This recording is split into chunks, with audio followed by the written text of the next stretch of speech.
So there's 5 qualities that women really look out for when it comes to dating them and attracting them. And these are actually going to surprise you because they're not the same things that you see everyone else online speak about. Everyone online will tell you that the thing that women want is money. And that guy who says that to you has a program where he teaches you how to make money. So he's just trying to send you down the funnel. This is from my own experience of like being in the dating scene, but also being a degenerate for a few years and also getting into a long-term loving relationship. There are a few key qualities that women want in you. And the first one is presence, a relaxed body, being here right this instant without mind wandering. This is one of the greatest weaknesses for many men. We're able to really obsess over a goal that means a lot to us. Maybe when we were growing up, it was about video games, and we were constantly thinking about how we'd get to the next level of the video game. Maybe you or your friend were grinding to get to Prestige 15 on Call of Duty so you could get the golden skin. Or for guys like me, we used to play like MMORPGs like RuneScape and World of Warcraft, and so we were constantly getting ideas on how to level up. And of course, video games just stripped our masculinity from us, and instead of us working in the real world, we put it into the virtual world. We bring that same energy when it comes to dating. And so many of us will go on a date with a girl, or we'll be next to our girlfriends or wives, and we're not even present next to them. And this is one of the key reasons why many women feel unloved and eventually end up divorcing or cheating. Because you can be physically next to your woman, but if you're not mentally present, she can't help but to feel unloved and to think that you are a little bit of a weaker man. Because the strongest men are present. The strongest men, when they're next to their women, not only are they here right now, but they're also relaxed. When was the last time that you took a present breath? Through this entire video that's been gone on for about 1 or 2 minutes, you may not have even had one breath that you took manually with presence. And imagine you bring that same energy to your household, to your family, to the girl that you want, maybe to the girl that you're attracted to that you want to approach. And how do you speak to her all tight up?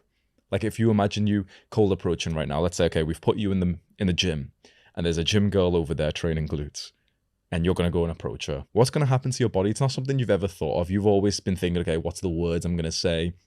Oh, I wish I had this hairstyle. Wish I had more muscles, money, Instagram followers. It's all these things and they're nice. We'll discuss them. But when you go up to speak to this woman in person, your body's all restricted. You're not breathing in your stomach. Your breath stops near your chest. This seems like a weird thing to talk about, but I want you to consider of how powerful and primal this is. If your breath stops around here in your chest, you're not getting the full power of your breath. And most of your power in life comes from your ability to breathe all the way down the front of your body and all the way back up the back, like the spine of your body. So many men will try and speak to a woman and they're barely breathing. How would the most powerful man breathe when speaking to a woman? Imagine the king, imagine the almighty powerful barbarian king as he speaks to a woman. Is he going to be nervous? Is he going to be like shallowly breathing? His stomach will bulge out like a big fat king. He doesn't care if anyone thinks that he's fat or bloated. His stomach will bulge out. He'll speak slowly because he's not trying to rush his words because he knows that she won't interrupt. And then there's us modern day guys who are going over with tense stomachs, squeaky voices.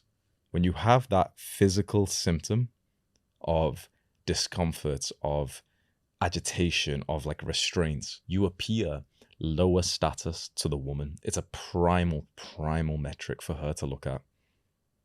She will consider you lower status and less attractive, like lower on the social tribal hierarchy if your breath isn't full when you speak to her. No one online speaks about this because you can't really sell anyone like a course on like, yeah, make sure you breathe when you speak to them.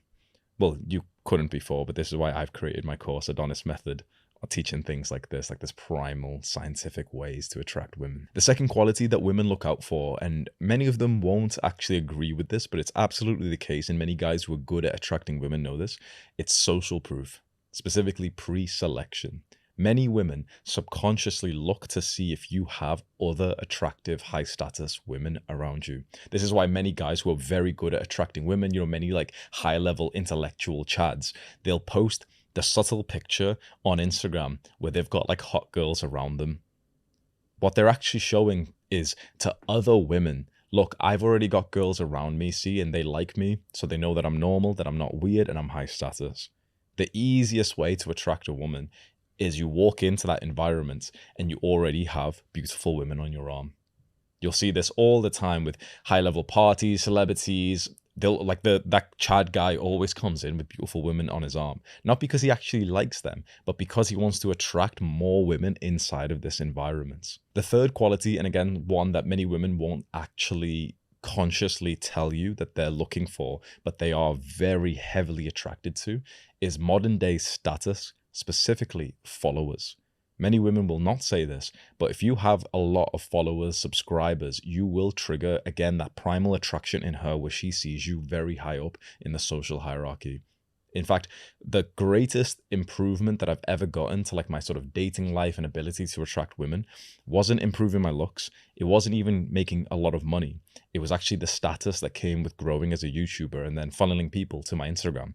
My Instagram has like 165,000 followers. It's cult leader HAMZA if you want to go look for like inspiration of how I've posted and stuff.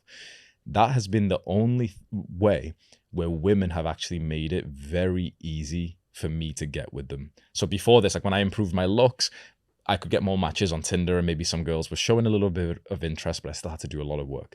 I made more money and it was kind of nice for the girl who wanted to go on a date and I could pay for everything, but I still had to do a lot of work. With status is the only time where the girls will do all of the work. They literally message you first and literally like ask you to meet them on a date at locations. They ask you out. For the average guy, he can't comprehend this to the point that he must be certain that I'm lying about this. So with followers, you put your dating life on the easy mode. Now, I'll give you one very quick tip to grow on Instagram, because I've looked a lot online advice of like growing online, growing on Instagram. I remember I used to watch those videos a while ago and the advice was so bad of, post every day, post the reels, do this. It's horrible advice.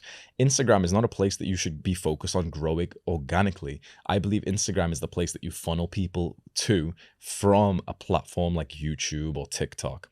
Grow on YouTube or TikTok first by posting videos like this. Maybe it's videos of your lifestyle. Maybe it's vlogs, education, podcasts. Grow on those platforms, YouTube and TikTok, and then funnel people into your Instagram. It's far more efficient. Of course, you've got to be wary of the problems of social media. It's degenerate. It's a time waste. It's dopamine. So you've got to use it with your own sense of discipline and willpower. It can be a phenomenal tool using something like YouTube, for example, to spread this educational content as I've done here. And I've helped a whole generation of men follow my words as their leader and change the next generation for us. Social media can be used in the right way, and even Instagram can be used in a way to inspire others, to give out education. So you've just got to be wary that you don't get stuck in the content consumption trap and you become more of a creator instead.